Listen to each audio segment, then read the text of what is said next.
दराज ने पाकिस्तान में नवंबर 2021 के अंदर अपनी 11-11 सेल के अंदर पहले ही 1 घंटे के अंदर $14 मिलियन की सेल की। लेकिन क्या आप लोग जानते हैं दराज पाकिस्तानी कंपनी नहीं है, बल्कि ये पाकिस्तानी कंपनी हुआ करती थी। 2018 के अंदर एक Chinese e commerce group Alibaba ने दराज को खरीद लिया। लेकिन आखिर इन्होंने दराज को खरीदा क्यों? क्या दराज इतना बड़ा हो चुका था कि वो अलीबाबा को कम्पीट करने लग गया था? आज की इस बिजनेस केस स्टडी में हम दराज की ये तमाम चीजें डिस्कस करेंगे और इस वीडियो को एंड तक लाजमी देखिएगा ताकि आपको इस वीडियो से कुछ सीखने को मिल सके।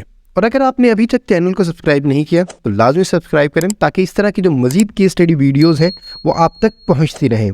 तो शुरू करते हैं आज की इस केस स्टडी को। जिस तरह के हम सब लोग जानते हैं कि दराज एक ऐसा प्लेटफॉर्म है जिससे आप जरूरियात जिंदगी की कोई भी चीज खरीद सकते हैं, चाहे वो चीज इतनी छोटी हो जितनी के सुई या इतनी बड़ी हो जितनी के रेफ्रिजरेटर। ये तमाम चीजें दराज से आपको बखूबी मिल सकती हैं। पाकिस्तान में कोई भी इंटरनेट यूजर हो, उसने बेशक दराज यूज ना किया हो, लेकिन उसको दराज के बारे में मालूम लाजमी होगा। और दराज का बिजनेस मॉडल भी बहुत ज्यादा सिंपल है, यानी वहाँ पे वो चीजें लिस्ट करते हैं और हम जैसे यूजर कस्टमर वहाँ पर जाते हैं और चीजें खरीदते हैं। उनके पास चीज मौजूद होती है और जब वो हमें खरीदते हैं प्रॉफिट रखकर वो हमें सेल कर देते हैं। तो वो जो प्रॉफिट होता है वहां से वो बेसिकली पैसा बना रहे होते हैं। शुरू के अंदर दराज के ऊपर सिर्फ ये खुद अपनी प्रोडक्ट से लिस्ट किया करते थे, लेकिन जैसे जैसे दराज बड़ा होता गया इन्होंने मजीद सेलर्स को प्लेटफॉर्म के ऊपर आने की इजाजत दी। और जो अब सेलर्स यानी मुख्तलिफ यूजर, जिस तरह के मैं हूं, मैं भी वहां पर जाकर सेलर अकाउंट बना सकता हूँ।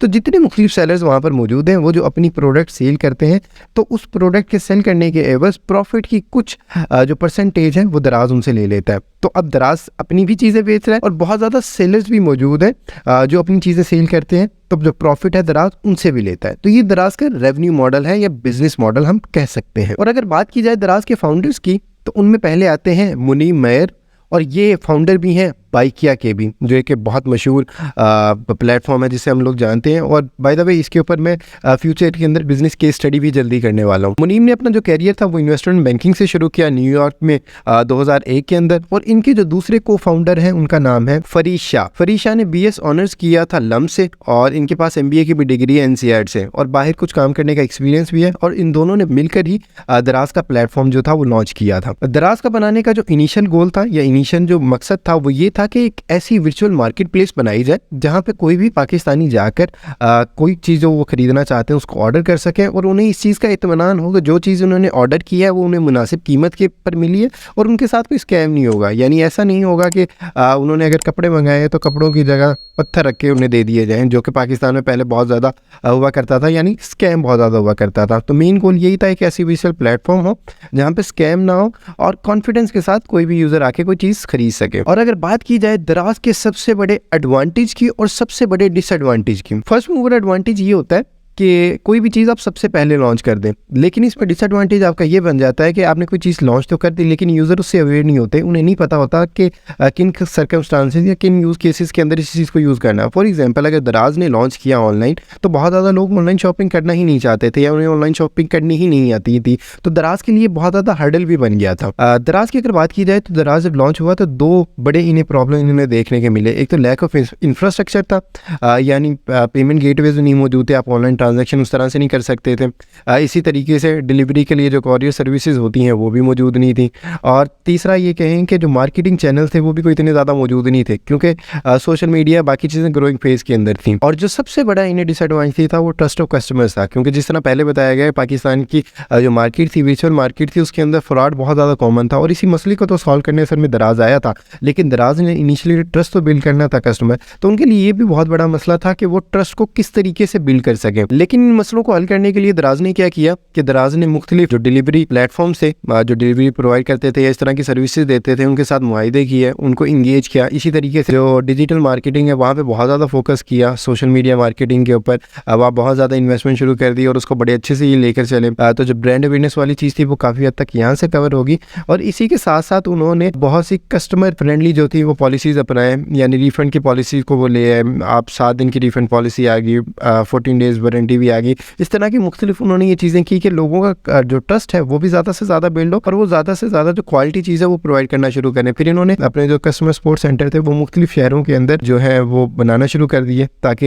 यूज़र्स को जो मसला आता है वो वर्चुअली भी रब्ता कर सकते थे, लेकिन अगर फिजिकली जाके वो अपना मसला बताना चाहते हैं और उसका हल सोल्यूशन चाहते हैं तो वो चीज़ भी वो कर सकते थे। इसने भी लोगों को, कस्टमर्स को बहुत ज़्यादा ट्रस्ट पैदा कर दिया दराज के हवाले से। दराज की जो स्ट्रेटेजी है वो मोर एंड लाइक स्ट्रेटेजी है जो अमेज़न ने फॉलो की, यानी पहले इनिशियली इनकी ग्रोथ वर्टिकली हुई और उसके बाद इन्होंने हॉरिजॉन्टली ग्रो करना शुरू किया। अमेज़न भी जिस तरह पहले सिर्फ किताबें बेचा करता था, इसी तरीके से दराज ने भी इनिशियली तौर पे सिर्फ कपड़ों ही को टारगेट किया था, यानी मुख्तलिफ क्लॉथिंग जो थी वो सेल किया करते थे। जब उनके पास उसके अंदर एक अच्छा रेवेन्यू बिल्ड शुरू हो गया, उसके बाद वो मुख्तलिफ सेलर्स को भी उन्होंने इन्वाइट करना शुरू कर दिया और मुख्तलिफ प्रोडक्ट खुद भी लिस्ट करना शुरू कर दी। बिल्कुल इसी तरीके से अमेज़न ने भी ये किया था। जब किताबों का उनका स्टोर चल पड़ा था और किताबें उनकी सेल हुआ करती थी अच्छी, तो मुख्तलिफ प्रोडक्ट उन्होंने अपनी उसके अंदर इंक्लूड कर ली और अब अमेज़न का नाम लिया जाए तो अब दुनिया जहान की भी जो चीज़ें हैं वहाँ से खरीद सकते हैं।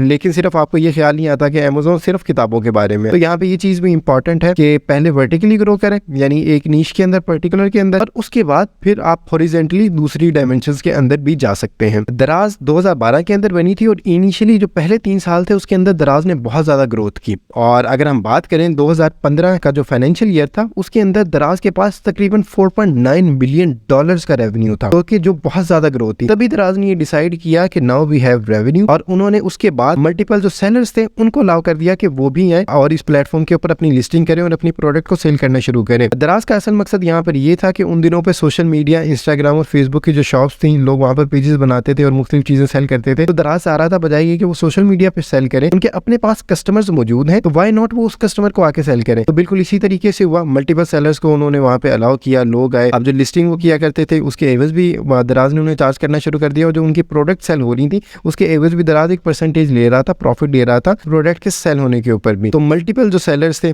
2015 के अंदर वो आना शुरू हुए। यही वो वक्त था कि जब दराज ने बहुत ज़्यादा ग्रोथ शुरू होगी और दराज का जो रेवेन्यू भी था वो भी मल्टीपल टाइम्स बढ़ गया जब मल्टीपल सेलर्स आना शुरू हुए, क्योंकि वैरायटी ऑफ प्रोडक्ट बहुत ज़्यादा होगी और क्वालिटी ऑफ प्रोडक्ट भी बहुत ज़्यादा इंक्रीज हो गई। 2015 के अंदर दराज का रेवेन्यू जो $4.9 मिलियन था वो 2018 के अंदर $118 मिलियन हो गया। तो ग्रोथ हुई थी दराज की मल्टीपल सेलर्स को प्लेटफॉर्म पर लाने की। और 2018 ही वो वक्त था जब अली बाबा ने खरीद लिया दराज को दराज ग्रुप के नाम से। अब दराज ग्रुप को यहाँ पे समझ लें कि दराज एक कंपनी थी जो पाकिस्तान में बनी थी, लेकिन एक दराज ग्रुप भी है। दराज ग्रुप जो कि साउथ ईस्ट एशिया के अंदर ऑपरेट करता है, जिसमें नेपाल, श्रीलंका, बांग्लादेश और पाकिस्तान के अंदर इनके प्लेटफॉर्म मौजूद हैं और ये ई कॉमर्स के अंदर डील करते हैं। दराज ग्रुप जो है मल्टीपल ई कॉमर्स के प्लेटफॉर्म ऑपरेट कर रहा है और ना सिर्फ इनके पास ई कॉमर्स के प्लेटफॉर्म मौजूद है बल्कि इनके पास लॉजिस्टिक्स के भी मुख्तलिफ प्लेटफॉर्म मौजूद हैं, जिसकी ये सर्विसेज अपनी जो ई कॉमर्स का बिजनेस है उसके लिए भी यूज करते हैं और इसके अलावा भी प्रोवाइड करते हैं। दराज ग्रुप फ्यूचर के अंदर ना सिर्फ इन 2 सेक्टर के अंदर यानी ई कॉमर्स और लॉजिस्टिक्स के अंदर रहना चाहते हैं, बल्कि ये मल्टीपल डायमेंशंस के अंदर जाना चाहते हैं, जिसके अंदर मौजूद है पेमेंट इंफ्रास्ट्रक्चर और एडवर्टाइजिंग सर्विसेज और एडवर्टाइजिंग सॉल्यूशंस। और दराज ग्रुप के जो है मल्टीपल गोल्स भी हैं और ये कम्युनिटी डेवलपमेंट पे बहुत ज्यादा काम करते हैं, यानी मुख्तलिफ की कोशिश होती है कि लोगों को रोजगार दिया जाए और उसके लिए ट्रेनिंग भी प्लेटफॉर्म करते हैं कि आप किस तरीके से इनके प्लेटफॉर्म पर जाकर लिस्ट कर सकते हैं, किस तरह से प्रोडक्ट को सोर्स कर सकते हैं और सेल कर सकते हैं दराज ग्रुप के ऊपर जो इनकी मल्टीपल ई कॉमर्स की साइट मौजूद है। या हम अगर बात करें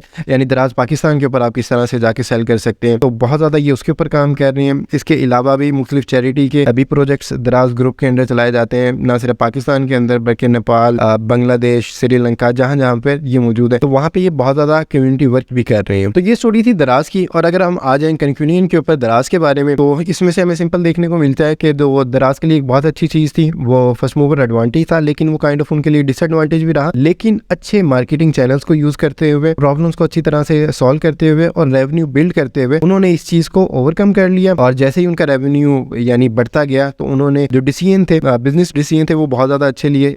यानी उनमें से एक डिसीजन था मल्टीपल सेलर्स को लाने का था, या कस्टमर सपोर्ट सेंटर्स को मुख्तलिफ जगह पे ओपन करने का था, या कस्टमर फ्रेंडली जो पॉलिसी थी वो बहुत ज़्यादा उनकी अच्छी रही, जिससे लोगों का एतमाद हुआ और बहुत ज़्यादा यूज़र बेस दराज की तरफ आना शुरू हुई। इसके अंदर ही एक बहुत ज़्यादा इंपॉर्टेंट फैक्टर था वो डिस्काउंट और ऑफर्स का भी था, जिससे उन्होंने बहुत ज़्यादा यूज़र को इंगेज किया, यानी वो मुख्तलिफ ऑफर्स लगाया करते थे। अभी भी उनके 11-11 जो सेल है वो बहुत बड़ी सेल होती है। तो ये मल्टीपल फैक्टर्स थे जिसने दराज को जो था वो डिस्टिंक्ट कर दिया बाकी जो तमाम इसके कंपेटिटर्स है, और ऐसा कोई इतना बड़ा कंपेटिटर ना बन सका, और दराज ने जो मार्केट थी उसको बहुत ज़्यादा कैपिटलाइज कर लिया, बहुत ज़्यादा यूज़र बेस को इंगेज कर लिया, और दराज अब तो बहुत अच्छा एक प्लेटफॉर्म बन चुका है। और इस सारी स्टोरी से हमें यही पता लगता है कि अगर आप एक अच्छा आइडिया आपके पास मौजूद है और फर्स्ट मूवर एडवांटेज अगर आपके पास है, तो आप जो मसले आते जा रहे हैं उनको अच्छे तरीके से कैटर करते जा रहे हैं with strategy with proper plan, बहुत ज़्यादा अच्छा ग्रो कर सकते। तो ये पूरा कंक्लूजन था दराज की इस बिजनेस की स्टडी से। इसमें अगर कोई चीज़ आपको अच्छी लगी है, कोई चीज़ बुरी लगी है, तो कमेंट में आप लाजमी बताएं, या मजीद मुझे स्टार्टअप्स के ऊपर किन कंपनीज के ऊपर बिजनेस की स्टडी करनी है वो भी आप लाजमी बताएं, और अपने कमेंट से अपनी फीडबैक से मुझे लाजमी आगाह करें ताकि इस प्रोसेस को मैं मजीद बेहतर से बेहतर बना सकूं। और चैनल को आप लाजमी सब्सक्राइब करें ताकि जो मजीद इस तरह की बिजनेस की स्टडीज़ है खिदमत में जब भी लाऊं तो आपको उनकी नोटिफिकेशन लाजमी आ जाए। Thank you.